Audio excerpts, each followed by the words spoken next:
What's going on, y'all? This is Mike Brown, and I want to welcome y'all to this week's episode of The Art of Letting Go. Next week, April 21st, from 6 to 8, we are doing another live episode at the DTLA Proud Art Community Center. I would love to see y'all there. The RSVP link is on the website, www.theartoflettinggopodcast.com. Also, be on the lookout for podcasting courses. I'm going live with the podcasting courses next week, and I would love to get you guys started on your storytelling journeys. Peace. Yo, what up? This is Mike Brown, and this is The Art of Letting Go.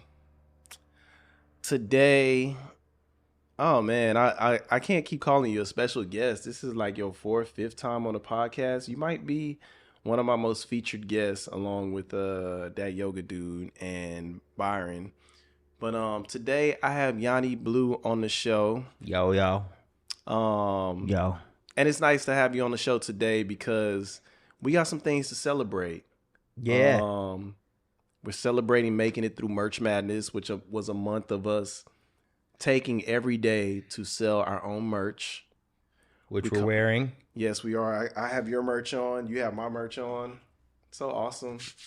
Space is the place. You are celebrating a 1-year anniversary of your first album. Yes. And we did all of this sober. We've been sober all month. Mm-hmm.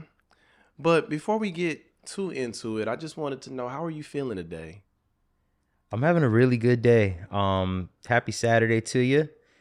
We did break our sobriety yesterday, which we'll probably talk about. Mm-hmm. I had a little bit of a hangover this morning, but overall, feel very grateful. That's what's up. That's dope. So yeah, we might as well just jump into it. But how you feeling? I'm sorry. No, it's all good. I'm feeling good today. I feel accomplished, and I feel ready to do more work. I took the last couple of days off just to kind of just breathe because I was feeling the energy that was exerted in doing this work. Mm-hmm. But now that I've taken that time to breathe, I feel ready to get back to it. So I'm feeling good today. Yes. How was Merch Madness for you? You know, it's so funny. We did an episode at the beginning of Merch Madness. Remember we did like a live recording? Yes. And that was like early in Merch Madness. Oh, shit, it was. And now we've made it through the end. And I'm curious to know, how was the experience for you promoting yourself every day? Well, specifically with the merch, with the promotion, and that was a lot of fun. I think I don't give myself as much credit as I should as far as enjoying making content and being pretty good at it. At least to my standards. Yeah. So that was fun. That was fun. Seeing the sales come in were fun. Connecting with people. It made me realize that I still have a little bit of anxiety about people supporting me. It's a real thing. Sometimes it just feels a little uncomfortable. So like as I saw sales rolling in, automatically my thought process was like, oh God, I'm gonna have to thank people, but I don't want to talk to people. That's real. And that's something I feel like I could have did better at, was the thank yous, which I try to show as much thanks as I can, but sometimes it can be overwhelming just to experience like support in something that, essentially is valuable to you, Mm-hmm. like it's the stuff that we create, I feel like is an extension of us. Yeah. You know what I mean? So, sometimes for me, it used to feel like somebody accepting or rejecting me, Mm-hmm. And just to get that acceptance and that support, it can be overwhelming, but it was nice to see people support. Did you want to share how many sales you made? Shit, I don't know if we talked about that. I know how many items I sold. Okay. I think I haven't checked. Mm-hmm. That's the truth.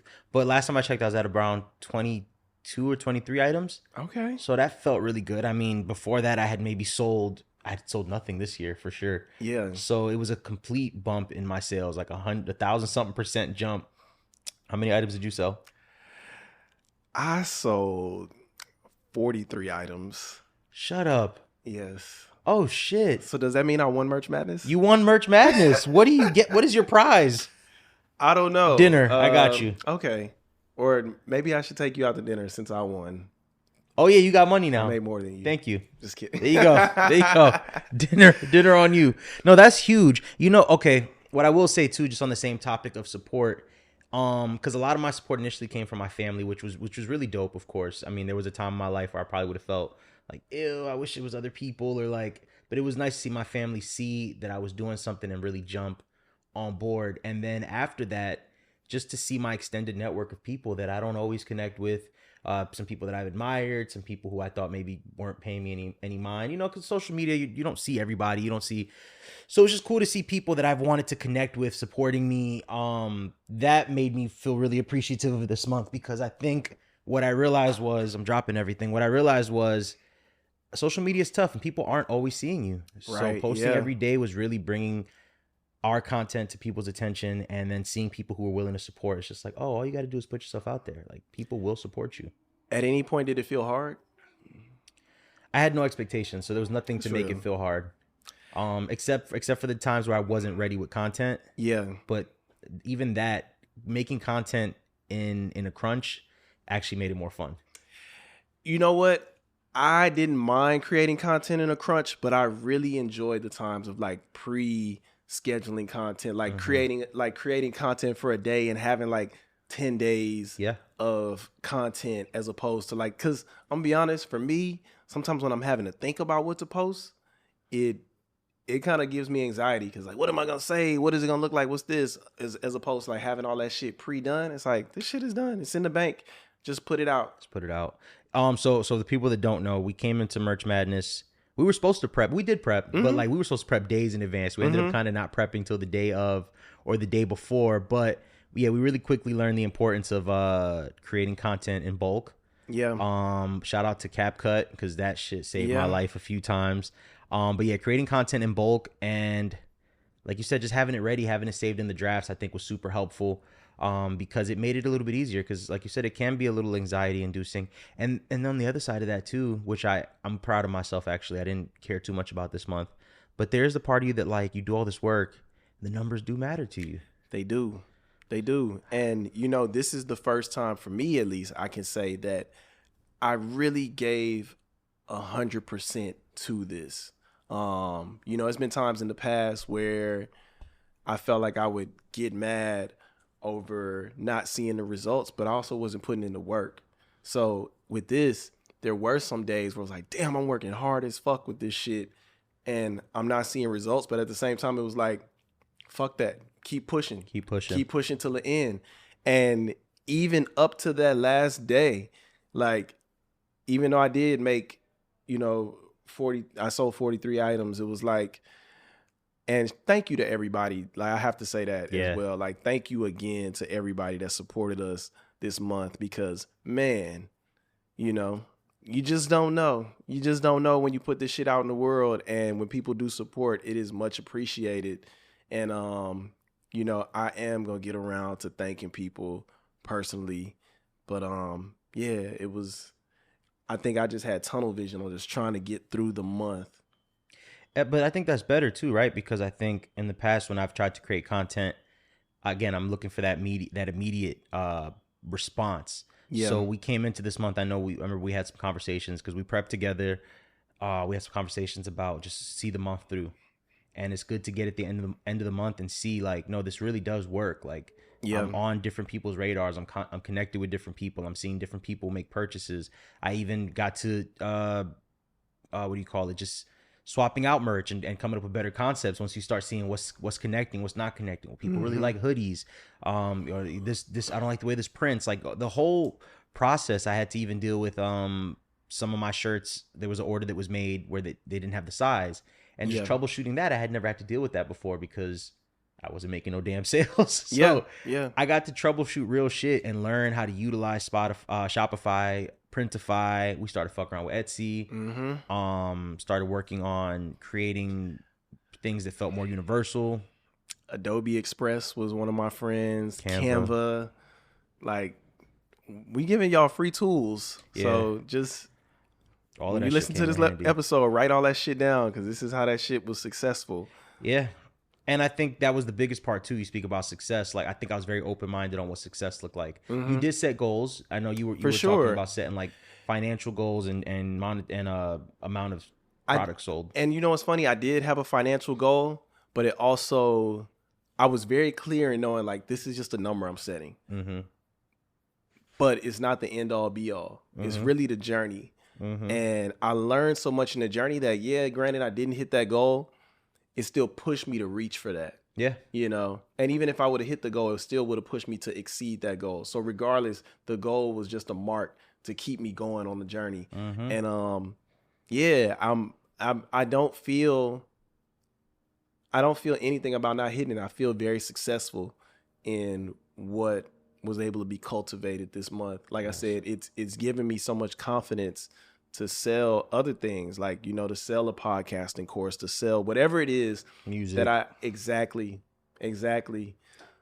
Being sober this month was great too, because I think it brought me into it in a way that I don't think I would have been into it not having given something up, right? So it's like we took on this challenge of making sales, then we gave up alcohol. For me, you gave up alcohol, you gave up weed as well. Yep. It was that extra layer of like, I don't want to sacrifice. Like I didn't want it to be in vain. Like I'm not gonna give up liquor for a month to not really push this. Like, let me do this shit.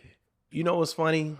Anytime I give up anytime I choose sobriety for like a break, I usually always have these positive opportunities come up. And, you know, I was able to see that this month with some opportunities that came up, you know, hosting another event. Yes. On the 21st. We'll give y'all some more details. By the time this episode comes out, you'll have some details on it. Yes. But yeah, like being able to be sober and experience those things and feel them in real time, you know, that felt good. And I'm not gonna lie to you, sobriety was hard in the beginning. It was like, there were times where like I wanted to smoke, you know, to kind of bring my anxiety down. I wanted a drink to feel more social and questioning, like, am I still as fun as I am without being, you know, under the influence? And it's crazy, like, to think about that stuff. And it really forced me to find different ways of finding joy, like to naturally find joy. And it took a minute too, because like I can say for myself, we've gone out a few times over this month, but I can honestly say the last time I went out before breaking my sobriety was last Sunday for karaoke, and I had a blast. Yeah, like I really had a good time, and I was like, oh, okay, I just needed to work this muscle, because there were times we went out for Donovan's birthday, and I had a great time connecting everybody, but I remember I hit my ceiling faster of like, oh, everybody's drunk, I'm not drunk, it's time to go home. And it's funny, and that's something I was gonna mention as well. Like for me, being sober, it let me know earlier when it's time to go.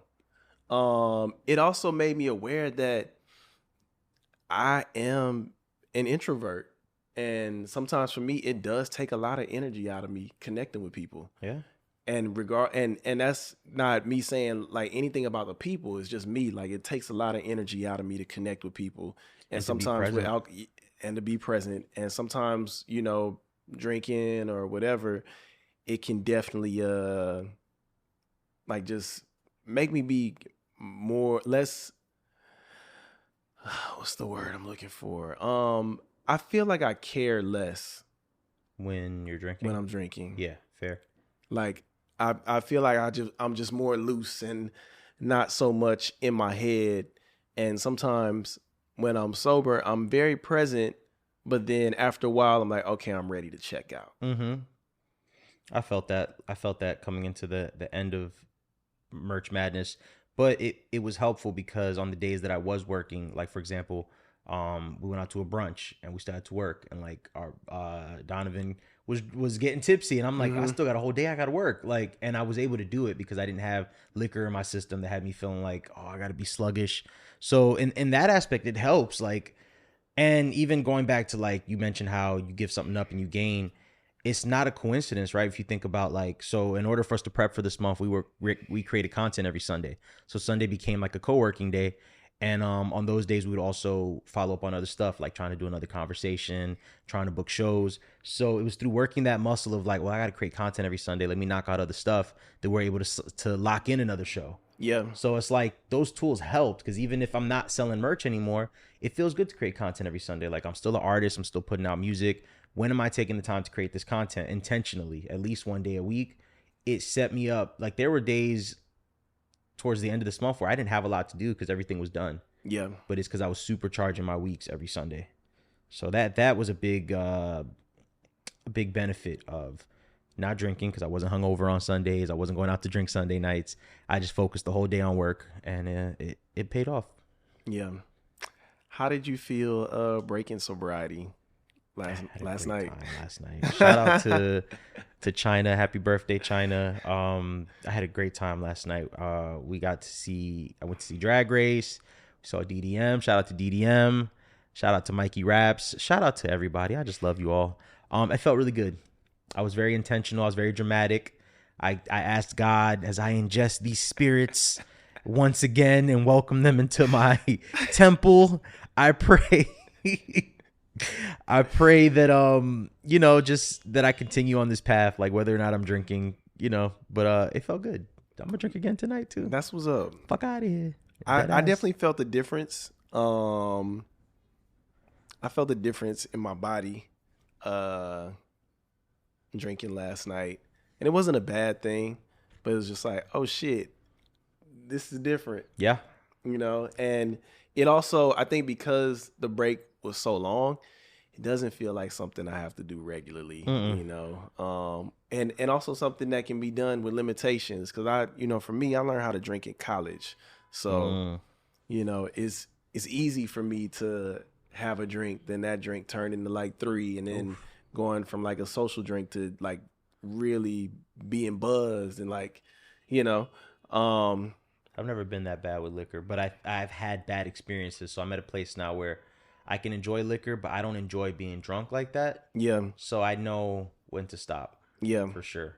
It's been a while since I blacked out. I feel that. And that's the thing for me last night. It was just like, I know my limits. Mm-hmm. I'll stop here. Mm-hmm. This is good enough. But yeah, so that's dope. What was your biggest lesson of Merch Madness? Biggest lesson of Merch Madness is do the work. Yeah. And I won't even say so much it was a lesson, because I understand doing the work, but I think it reinforced do the work for me. Yeah, that's honestly, any other lesson, they all kind of fall into that. Just, you have a goal, just go out there and you got to do the work and do it every day. Yeah. Really committing yourself to a system and to a schedule, and those things are tough for me because I don't have a lot of discipline. So those are my biggest lessons. What was yours? Mine was staying consistent and really giving myself a solid push in what I believe in. Like I said, I've never really done that. Like, I've always been 1 foot in, 1 foot out, like always having that backup. But in this experience, there was no backup. I didn't think about a backup plan of anything. It was like, this is the plan. I'm gonna stick to it. Mm-hmm. And going back to what we were talking about, everybody don't see everything that you're doing. So if you putting it in people's faces every single day, one of them days they're gonna see it. Mm-hmm. And it also made me okay with not caring who supports me or doesn't support me.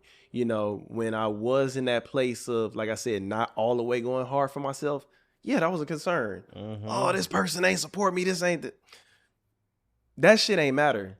Because I knew what I was doing was for me. I didn't give a damn. And I had a lot of people that hit me like, man, I'm going to do this, man. It's okay. Yeah. Like, if you want to do it, cool. If you don't want to do it, that's okay too. Like, it's still no love lost. Like, this is bigger than all of that. Yeah. For me. So that felt really good. I like that because I feel the same way. I think I didn't have too many expectations of who was going to support me. And I'm not really too worried about who didn't, but I'm really thankful for the people that did. But I do remember moments of just seeing like, y'all niggas see me doing this shit. Like, why you not supporting me? But everybody's not capable. Everybody's not interested. I think the real gift for me is seeing who supports me, who sees me, who's inspired by me. That meant a lot to me. It's just, people reaching out to me. Somebody hit me up yesterday for advice on a single release, and I was like, okay, so people are seeing what I'm doing. Mm-hmm. But more important than that, and is why I love how this shit works out. It's like by the time I got to a place where people can acknowledge my work, I didn't care anymore because I feel good about what I'm doing. So That's real. That's so real. That's been the biggest part of Merch Madness, and I'm gonna take it into this month and every month going forward because we got shit to sell. Mm-hmm. I gotta open up them pocketbooks, open up them purses, open up them waletas. I'm sorry. It's James Woods, aka That Yoga Dude, with Feel Free to Feel Free.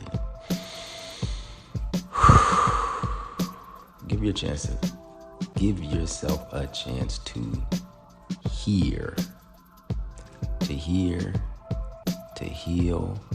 to be still, to reflect, to be at peace, to chill, to get back in touch with you. Give yourself a couple of moments right now just to breathe into the silence, to listen to your body, your emotions, your thoughts, your feelings, the sensations. Allow yourself to be present in the moment, here, now, breathing. Let's take a deep inhale. Long exhale.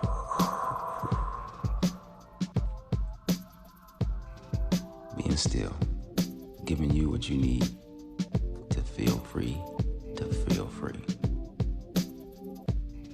Namaste. Peace. That's funny. So I also wanted to talk about your album release because it will be a year. Mm-hmm. And like I told you, I spent a day listening to it. When it first came out, I listened to it, and I really enjoyed it because it was different than anything I had ever heard from a queer artist. And listening to it the other day, like I said, I listened to it for about an hour on a walk, just consistently going through the songs, seeing what they made me feel, how I felt about the music. And I think in getting to know you as a person and experiencing that music, it felt totally different. Mm-hmm. But I'm curious to know, like, do you remember like who you were at that time and like just what like you were what were you feeling around that time, if you can remember anything of like when that album came out? When it came out or making it? Well, when it came out. When it came out. Yeah. At the time that the album came out, I remember feeling I felt disconnected from the album for sure. I was happy to finally get it out, but I also felt like I had moved on already. Yeah. You know, it's an album that's 7 years in the making. It's a lot of time, and it had been done for the most part since 2020. So I think a lot was going on. I think I was just going through it with life, with my relationship, with my finances, with my friendships, and then on top of that, I had to put out this album that felt so heavy, Mm-hmm. but that I didn't feel tied to. So it was the perfect storm to just kind of feel gross. If that's the answer. I felt pretty gross a year ago. Damn. Yeah. And I put it out on my birthday, which was even worse looking back because it all just hit me on that day of like, oh, I'm not happy with any of this. Wow. Yeah. And that's challenging to be in that space, and like it's hard being an artist and like kind of feeling over your work. And but it seemed like you still pushed through. It seemed like you were still like pushing your music and stuff. Like, how do you continue to push in like those type of situations? Because I felt that for myself, where it's like, all right, I got this out, and now it's just out there, you know. And but yeah, how did you decide to stay persistent and consistent with pushing it, even like still pushing it today, you know? I mean, I didn't at the time. So the album, like the oldest single on the album was Fall in Love. That came out 2020. So technically I've been revving up for this album for about 2 years. Yeah. So it was a lot of work on the front end. So when I finally got to putting it out, I kind of just was like, okay. I didn't do too much after it came out. Yeah.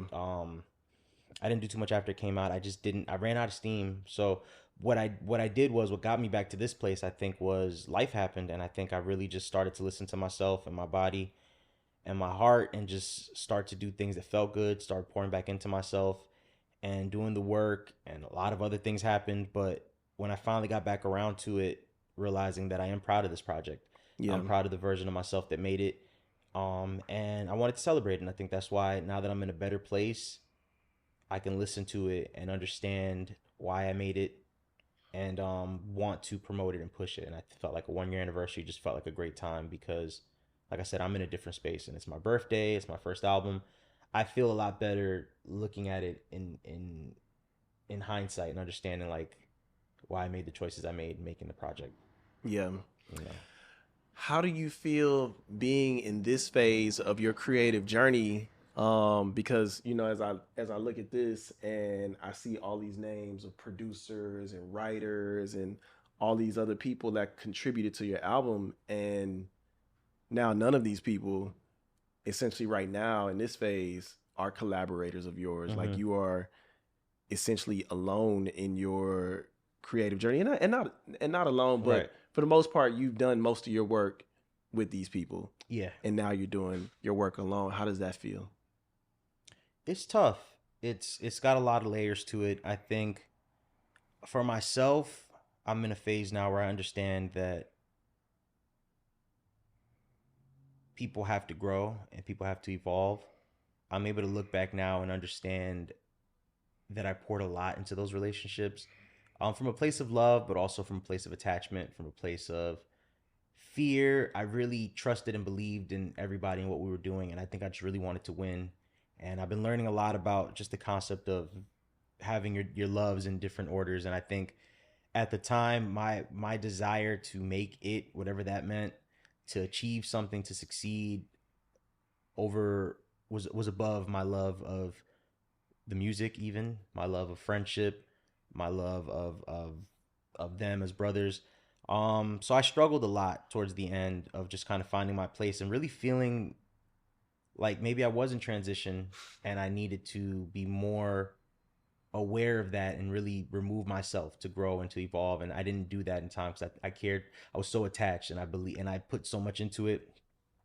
So when those relationships kind of fell apart, part of me was heartbroken. Another part of me was like, well, this is kind of what I wanted. Like, at the top of 2022, I remember praying for change in my life. Like, really, like, I need change. And I remember saying it, and I think it's because I knew that I probably needed to make a shift. But I remember saying, like, God, give me the strength to, like, make the really hard changes, like the ones that are gonna fucking, like, probably really change my whole life, because I didn't have the strength to do that shit. So yeah, overall, I love those guys. They are family. I'm so proud of the music we made. I'm so proud of the times we spent together. I don't agree with the way that things have ended, but I also have to understand that people are going to meet you where they're at. And while I'm willing to and ready to and have tried to facilitate conversations, I haven't always been met with the most warmest response. And I think that's a sign for me to just keep doing what I'm doing right now. But I love them. And I'll say that on record. And I'm proud of the work we did together. That's what's up. As I listen to you talk and I reflect on my own experiences of like working with friends, it can be challenging. I mean, as people know, I started this podcast with a friend, and you know, this is somebody that I used to work with every week, see every week, and you know, life shifts things. And I guess as I sit here and think, it's like, why does like working with friends and friendship have to feel complicated in a sense? And I'm saying that for myself because it's like, man, like even if we not working together, the connection shouldn't feel like it shifts so drastically, but also I respect where life takes us in our journeys. But yeah, I guess even for myself, I just wonder, like, moving forward and collaborating with friends, like, what are good boundaries to have, and, like, you know what I mean? Am I making sense? Yeah, I think boundaries is a big part of that, and I think intention is a big part of that. I think the why are Yeah. we friends? You know, I think that I've built some incredible friendships with people that I care about. But when I look at the why was always transactional. Yeah. And I think that when you start with that, sometimes it's hard to get away from that. You know, I was collaborating with people who I thought were talented, but who also thought had potential to maybe move me in different directions. And when you lead with that, like, you know, and then that's taken away, it's like, do I actually care about you? Yeah. And that goes both ways. I've met a lot of people who I feel like connect with me because they feel like I can move them in a certain direction. And maybe that's just a lot of, I'm obviously talking about friendships that overlap in entertainment Right, yeah, and work. for sure. Yeah. So I think, yeah, boundaries. As I've made new friends, I've been very intentional about setting my expectations for honesty, for communication, and everybody is not going to want to go there with you. Yeah. And I'm okay now acknowledging, like, okay, then this friendship's not going to work. I think before, because of the things that I wanted from people and the ways that I was trying to work with them, I would try so hard to force friendships to work because I saw the monetary benefit, or the, you know. And again, that's not to say that I was only working with people for career opportunities, because you do start to care about people, and Right. and quickly, because I think anytime you can share your dreams with somebody, that's probably the most intimate shit you can do. So it's like, if we're writing songs together, we're making music together, we're out here trying to make money together, you're family. Like, Yeah. I fuck with you, I give a fuck about you. But like you said, boundaries, just understanding, like, we're sharing our dreams. That means they're separate dreams. We're just sharing them. It's not the same dream. Right. And sometimes I used to forget and think that we want the same things. And I'll get so frustrated with people, like, we say we want this, but you're not doing the work that I'm doing. And it's like, oh no, they don't want your version of it. They're going to do the work that they're willing to do. And you got to be okay with that. Yeah. Or they're, you know, people are navigating their own traumas as well. Like, it's a lot of components to it. I think I'm a lot more understanding now, and a lot more cautious, and just understanding that the word friends is strong. Yeah. There are tiers to it, and just being a little bit more responsible with giving that word to people. Yeah, and kind of going back to the goals, and like, even being creative, I think something that I see from somebody like you is, like, being very much so a team player. And in being a team player, at what points do you have to find it in you to, I mean, some people will call it be selfish, but to focus on yourself, because I think sometimes you can be more tied into the team goal as opposed to what is the YawnyBlew goal. I think that's probably one of my biggest downfalls with a lot of my collaborators is I prioritize the team so much and the greater goal, the greater good, and I'm so willing to compromise at every step of the way that I think when I finally say, like, this doesn't make sense, people are like, what do you mean? Like, you're okay with everything? And it's like, wait, no, I'm not okay with it. Like, this isn't working. Yeah. And even in trying to communicate that something's not working, I'm still considering people. So it's like, let me tell you this way. Hey, I don't think this is working. Let me tell you this way. So now when I finally, and I don't explode, but when I finally am like, hey, this is fucked up. It's like, how dare you talk to us like that? And it's like, I've been trying to tell you for years. Yeah. So it's something I'm still learning. At this stage in my life, I've been practicing a lot of balance. So just trying to spend as much time by myself as I do with people. And in those moments, really figure out what I want, really pour into myself. It hasn't always been easy. It is. I'm innately a team person. You know, I just did a project with Tariq that I'm really proud of. I've been collaborating on a lot of shit with you, but I'm still learning through all of that to just, you know, okay, I do one thing with Mike, let me do something for myself. I do one song with Tariq, let me write a song for myself. Really finding that balance. And I mean, I think eventually I do want to get to a place where I'm more self-sufficient and can really create on my own. But I'm in a space right now where I'm basically at ground zero when it comes to people. So it's like right now I want to welcome in as much energy as possible, but but I have to also be cautious of like, make sure you're not latching on to people, make sure they're not latching on to you. Like you said, make sure you have, what is the YawnyBlew dream? Mm-hmm. So even something like celebrating this album feels good because it feels selfish. It's just me right now celebrating it. Like, in the past, has there been fear in like pursuing the YawnyBlew dream, whatever that is? Like, has there been fear in like pursuing that alone? I don't think I knew it was possible alone.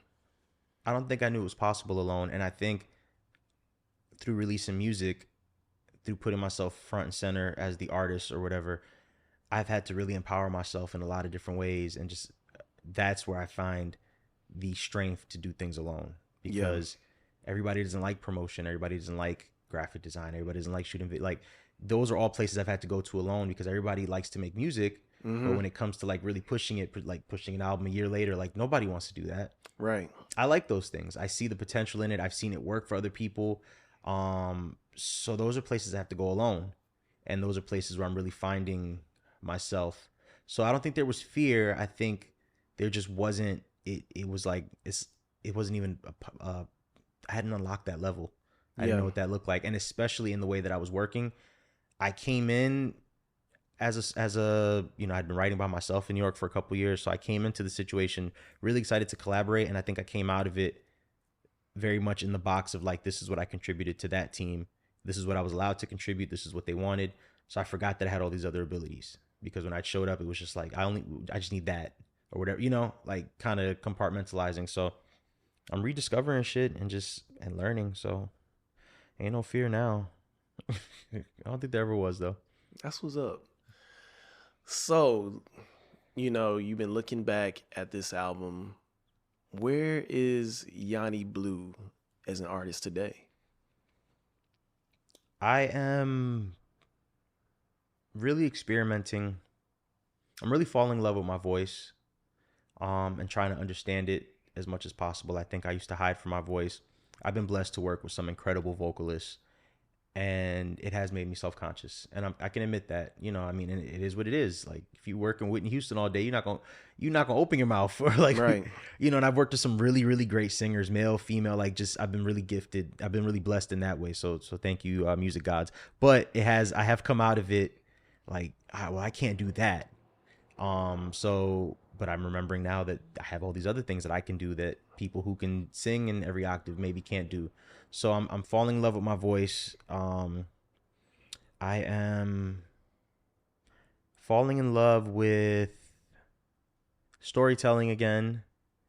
And just kind of figuring out what sonically is going to help me tell this next story, and shout out to you. You've been putting me onto some incredible music. So I've just been really taking it all in and just getting closer and closer to like, how do I put this back out in the world? I feel like I'm almost there. I feel like this month probably be the month that I really start writing and kind of putting some of these experiences on a song. That's what's up. That's where I'm at. That's what's up. So this next portion of the show, which you've done this so many times, so I'd have to keep coming up with new questions. Yes. But this next portion of the show is called 5 Questions of Freedom, sponsored by Feel Free to Feel Free. And we are going to start with the first question of singing or songwriting. These days, singing. Okay. Singing or rapping? I'll go with singing. Oh, wow. Okay. What would be YawnyBlew's dream collaboration? Rihanna.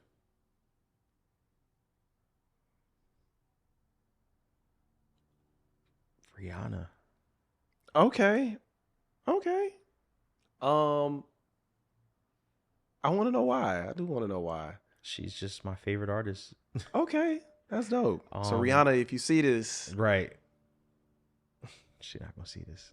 You never know. Buy Fenty products. No, Rihanna. My initial thought actually was India Shawn. I love India Shawn. I would love to write with her, and I'm really, really liking Tyler these days. Okay. I would love to work with Tyler, the Creator. That's dope. That's really dope. I could do like a Tyler India sandwich. That'd be great. And then Rihanna just comes and takes the song from us. and that's okay. That is okay. That's hilarious. That was 3 questions. What advice would you give to YawnyBlew from a year ago? Oh, bitch. It's about to get crazy. What would I give my And actually, that, you know what, an even more interesting question would be, what would you tell YawnyBlew from a year ago about life today? We got through it, motherfucker. We got through it. Man, even in all of my uncertainty, I had the beginnings of the tools that have really kind of helped me pull through. So I don't think there's anything I could have given myself that I would have received at the time in the way that maybe I might have needed to. I think I just had to go through it. So I would have told myself, just head down, do the work. It's always my advice. Do the work. That's what's up. And my last question is, when people look in the history books, the music history books, and they see that name YawnyBlew pop up, what is YawnyBlew going to be known for? I'm still figuring that out. Yeah, I don't know. That's okay. You don't have to know. I will say I do hope that I help people find themselves. When I think of the artists that I have gravitated towards, like even Rihanna, you were able to watch her on this journey of figuring out who she was in front of the world. And, if you're following along, you kind of find yourself too along the way. Or even like Tyler, seeing him through all his errors. I want to give people that to some degree. I just hope that people see me trying to figure it out and just commit to the journey. Just follow through. It's fun. It's gonna suck sometimes. It's gonna be really fun sometimes. So I hope that. I really hope I do help people navigate this crazy life. That's what's up. YawnyBlew, where can the people find you? Where can they find the album? Just let the people know where they could find everything. Everything and all things YawnyBlew. You will find me on this couch for the foreseeable future. YawnyBlew on all streaming platforms, one word, YawnyBlew, everywhere, all social media platforms, OnlyFans, Just Feet, all of that. I'm there, so. That's what's up. We probably gonna have to do a sing off for the Patreon viewers, like a sing off. I think not with this hangover voice I got. No, not with the hangover voice. You get your voice right, I get my voice right. Give them a little ooh yeah. When do I get to interview you? I guess for my podcast. I guess. Oh yeah. Mike Brown's gonna help me produce a podcast. So you heard it here first, and I'll interview. He'll be my first guest. Exclusive. New Monica.